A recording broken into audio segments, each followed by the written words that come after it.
Ya estamos en contacto con el ingeniero Agustín Saiz, del movimiento antinuclear Zárate Campana.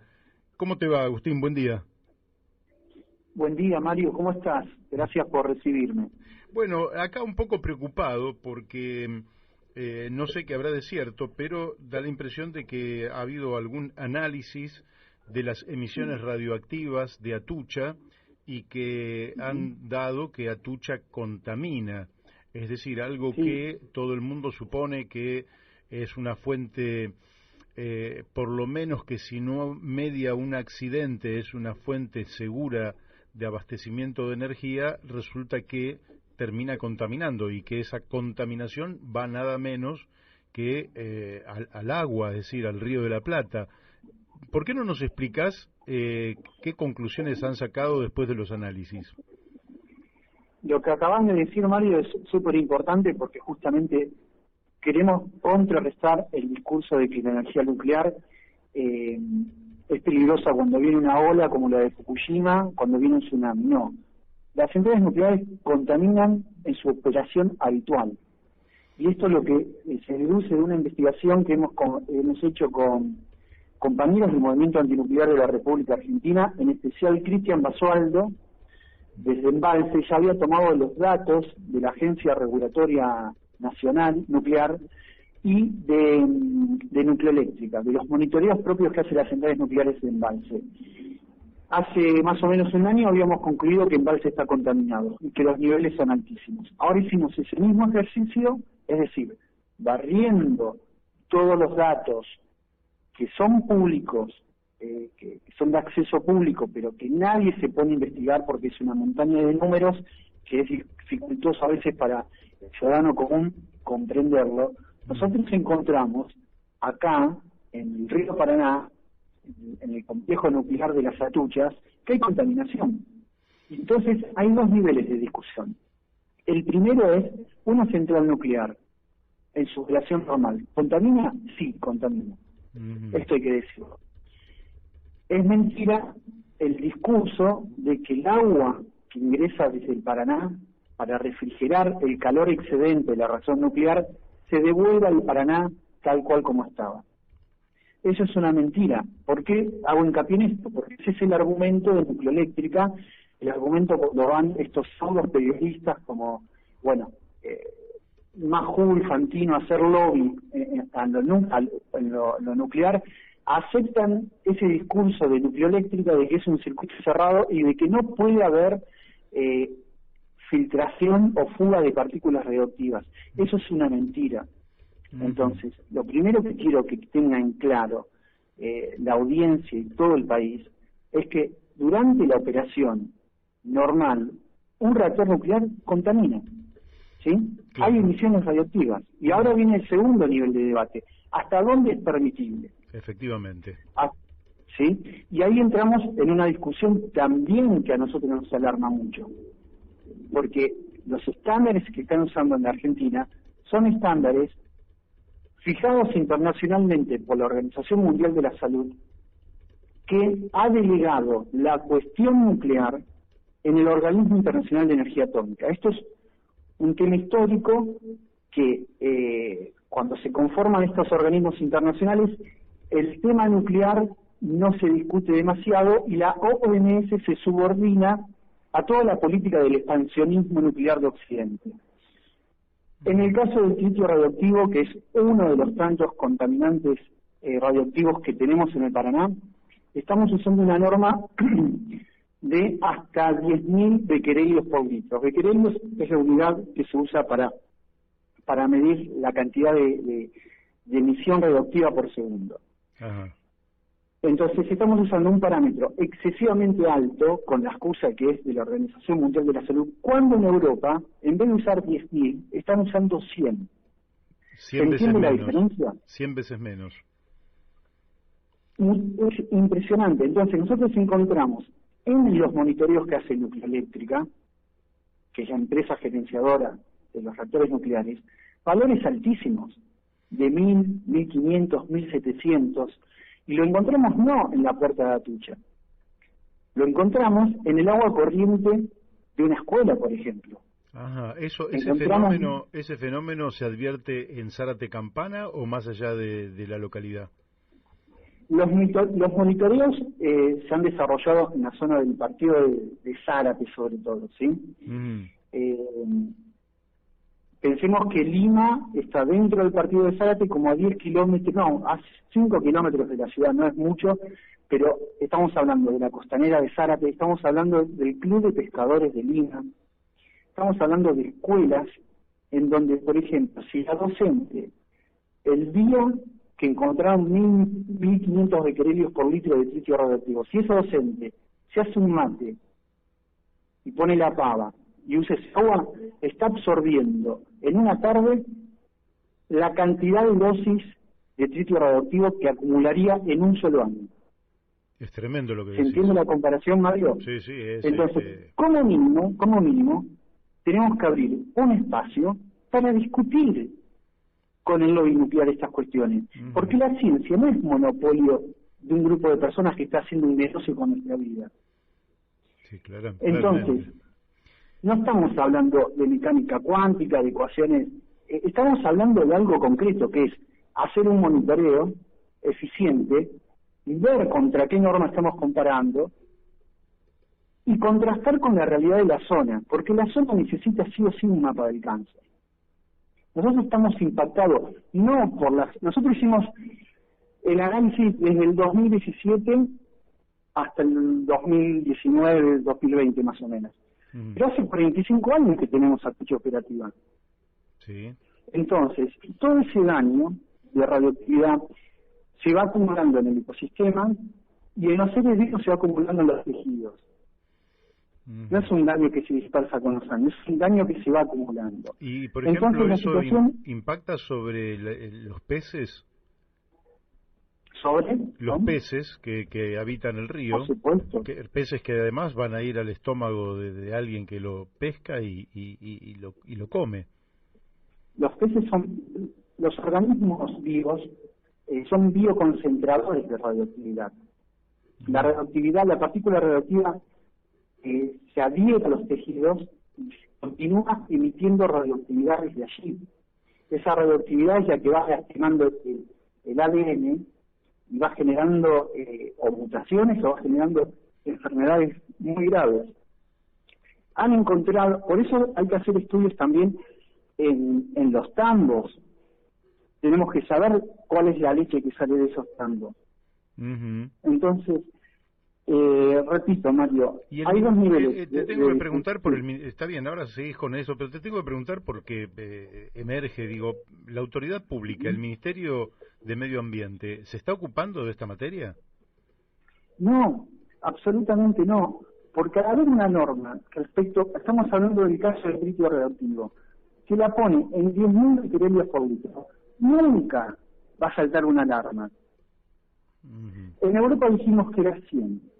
La normativa en Estados Unidos, que es muchísimo más permisiva, es de 740 becquerelios. Y nosotros hemos encontrado picos que lo superan ampliamente. Entonces, dos niveles de debate. El primero, basta de decir que las centrales nucleares no contaminan. Sí que contaminan en su operación normal. Y somos los ciudadanos los que tenemos que elegir hasta dónde estamos dispuestos a recibir un impacto radioactivo. Y el segundo nivel es desenmascarar a la Comisión Nacional de Energía Atómica, que nos pone tasas de tolerancia a la radioactividad criminales. Es una vergüenza, Mario. Sí, Te doy un ejemplo. Seguramente escucharon hablar del agua de Fukushima, claro, que se viene acumulando en tanques y que en algún momento la van a tener que verter al Pacífico. No. Bueno, pensé que hablabas del accidente. Vos decís, y aparte las cantidades también te las había interpretado mal. Creí que era 1.000 en la Argentina, el nivel de admisión, y que era 10 en Europa. En Europa es 100, decís. En Europa es 100, en Argentina es 10.000.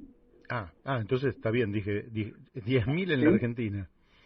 10.000 en Argentina. Dije bien, encontramos eran 100 veces arriba más. De 1.000, encontramos picos de 1.500, de 1.700 en el agua de lluvia, en la costanera de Zárate, en el club de pescadores, en las escuelas públicas. Bien, bueno, ahora decinos qué pasa con el agua de Fukushima. O sea, desde que ocurrió el accidente están refrigerando los reactores, las piletas de combustible, y el agua se está acumulando en tanques hasta que ya no hay más espacio. Entonces, ahora hay un momento crítico donde están dispuestos a largar ese agua.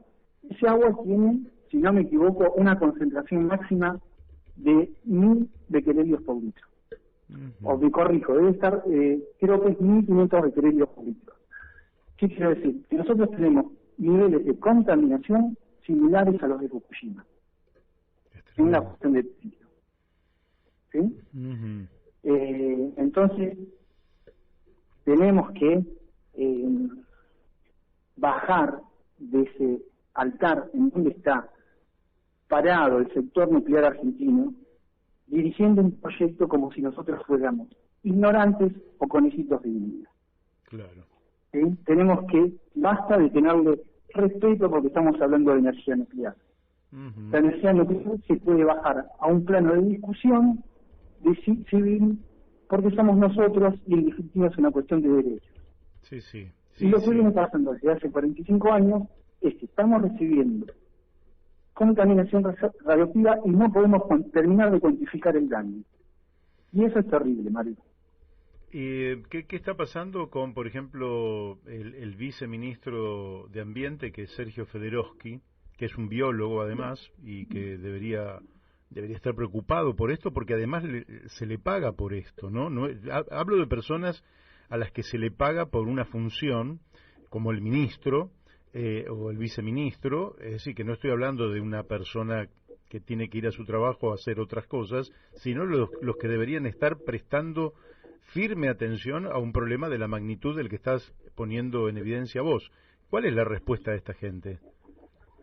Mira, en el caso del ministro de Sergio Federowski, es una persona que fue antinuclear toda su vida, ha venido a Zárate reiteradas veces a hacernos entrevistas para el programa de televisión que tenía hace algunos años atrás, ha hecho documentales, ha hecho informes antinucleares. Entonces, nosotros estamos golpeando la puerta del ministerio para plantear la necesidad de hacer un monitoreo conjunto entre el Estado, que es el que está provocando ese daño, y las asociaciones, la sociedad civil, los grupos ambientales, ¿sí?, los que quieran participar.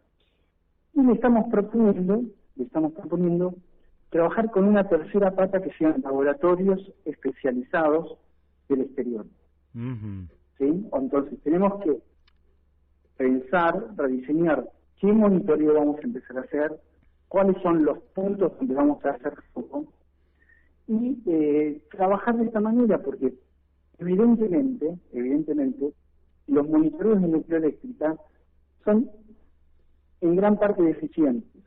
¿Por qué? Porque no hay investigaciones que salgan a respaldar los picos que ellos encuentran. ¿Entiende? No sabemos si esta escuela estuvo tomando agua con tritio radioactivo durante una semana, durante un mes o durante un año. No lo sabemos. Y el otro punto a discutir, yo no quiero entrar en detalles que son muy técnicos. Uno, que hay elementos radioactivos que la nuclear eléctrica niega que produce, como es el cobalto 60. En el caso de Embalse se encontró cobalto 60. Y el otro, el planteo que hace nuclear eléctrica de los elementos radioactivos que lo justifica de las emisiones de las explosiones nucleares del Pacífico.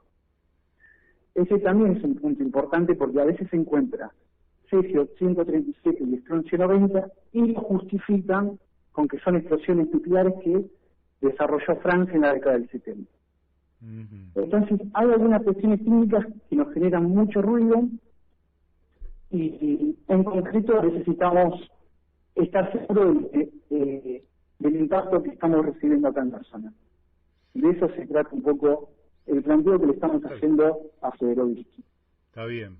Yo creo que efectivamente vos decís que la propia empresa hace determinados monitoreos, pero convengamos que esto es más o menos como para pedirle a un actor económico que sea el responsable de decir de cuánto es su actividad. Siempre hay un control externo porque la propia empresa, quieras o no, tiene un interés particular que puede chocar contra el interés general. Por eso necesita realmente que haya una investigación integral, independiente, con la participación de múltiples actores y que determine que si esto que ustedes están diciendo es así, efectivamente se tome alguna decisión. Una de esas decisiones, y va la pregunta, es si esto se puede mitigar, es decir, si esto puede tener algún tipo de filtración que permita, por lo menos, que no siga contaminando el agua,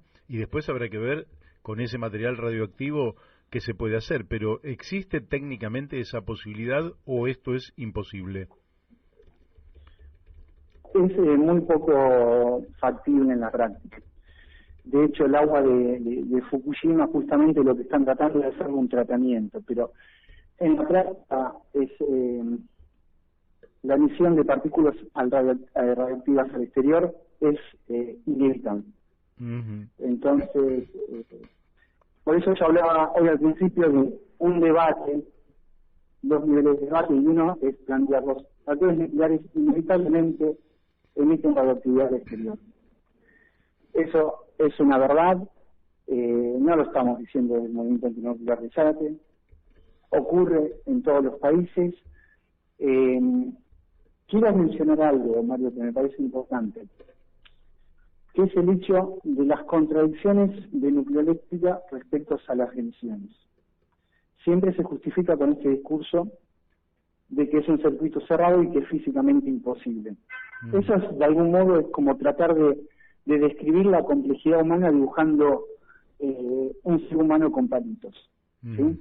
Hay toda una realidad mucho más compleja, más allá de los esquemas ideales, teóricos, que tiene todo ingeniero cuando arma un proyecto. El otro tema es que ni ellos saben, ni ellos mismos saben exactamente las consecuencias de recibir dosis radioactivas de triplo, por ejemplo. Entonces, en muchas declaraciones hemos escuchado decir que no pasa nada y en otras como que no saben. ¿Cuál es la verdad de fondo? La verdad es que no existe una dosis segura de exposición a la radioactividad que te garantice que no te va a pasar nada. Entonces, como mínimo, tenemos que explicárselo esto a la gente. Como mínimo tenemos que decir, mira, vos estás dispuesto a convivir con un proyecto nuclear de acá a 50 años. Venimos 45 años de atrás con las atuchas. Ahora con el Galowán, otros 50 años. Nosotros como comunidad, ¿estamos dispuestos a convivir con reactores nucleares durante un siglo? Y explicarle a la gente, inevitablemente hay radioactividad y nadie te puede garantizar qué es lo que te va a pasar. Eso lo tiene que hacer, son instancias que tenemos que complicar para que la opinión pública entienda lo que está pasando. Bien. Agustín, te agradecemos muchísimo. Un día que vengas por Buenos Aires y se cuadre, pasás por la radio y le damos todavía más tiempo a esto, que es una preocupación permanente porque no es que estamos hablando de una fuga casual o una fuga aleatoria, sino que estamos hablando de una fuga que es permanente, sistémica, continua y que por tanto puede producir daños sobre la salud humana que realmente sean gravísimos. Así que, bueno, si un día pasás por acá por Buenos Aires, venís a Buenos Aires, coordinamos y te pasás por la radio. Me encantaría, Mario, te agradezco la invitación. Y lo último que quiero decir es que lo poco que nos ha dejado el proyecto nuclear en la Argentina. ¿Sí? Atucha 2 tiene un coeficiente de operatividad muy por debajo de los estándares internacionales. Está permanentemente de parada en parada, porque tiene miles de problemas. Entonces, desde nuestro punto de vista, estamos pagando muy caro en energía, exponiéndonos, y hay una deficiencia muy grande en la operatividad de las escuchas que directamente ya no vale la pena continuar. con ese tipo de proyectos. Te agradezco mucho, Mario, y ojalá pronto pueda darme una escapadita ahí por Buenos Aires para visitarnos. Excelente. Te mandamos un fuertísimo abrazo. Gracias. Chao. Bueno, hemos hablado con el ingeniero Agustín Saiz.